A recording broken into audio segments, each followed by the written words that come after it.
pogi eh. O, relax ka lang. Tapos pati sila, ibabrush mo ha. Hose lang yan eh. Oo nga, huwag ka matakot. Water lang to, yung parang dati. Nung- Sakit wala. Nung nakaraan nga, nagpalinis ka eh. Sakit daw, hose lang. Dumi nga. Yan o, dumi. Siya nagbabrush eh. Oh, 1 year na yan, Dok eh. Di ba? Naglinis siya nung bago pa. Makikita natin sa record. Kamusta lang si Vicky? Maraming isang tulong na wala sa kanya. Isip-isip yan. Walang problema. Naubusan na kami ng kahit baby. Isang gama. Relax ka lang. Andrew, relax lang, Drew. Dati nga, natiis mo nga eh. Hose lang yan. Hindi na masakit. Sige, dito. Nung Hindi natin kasi malilinis na mabuti pag ganyan ka. Nung last year, nakaya mo nga eh. 1 year na yan.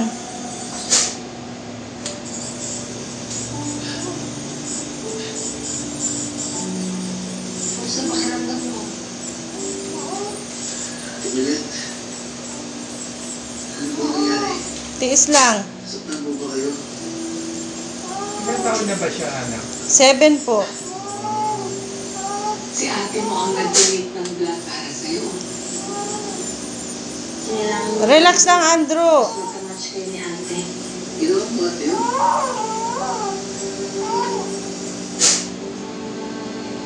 Bakit? Umog ka. Magmumog. Dahan-dahan, dahan-dahan. Usog ka doon, banda para yung ay mo, ano. Takot eh. Ha? Ay, wala po eh. Siya ba? Alam mo kasi ito sa hospital tsaka sa Yan ang sinasabi ko sa'yo. Okay Alam na. ko yun. Huwag ka matakot, malilinisan yung tit mo. Donate na Tawag ka lang tissue. Tawag ka lang tissue. Siyempre, kapatid Tingnan mo, kita eh. oh, ang kinis na ng taas. Kapatid tayo. Ang linis na ng taas mo. Nakakayaan na. Sige na, sige na. Pero di ba diretso mo? Tingnan mo, pumuti yung taas. Tingnan mo yung lower mo, umilaw. Oo. Ang di Mas mo, mahal na support po na. kasi. Yan pa, Kasi okay. syempre mahal ko kayo. Kaya sasaktan mo ako ng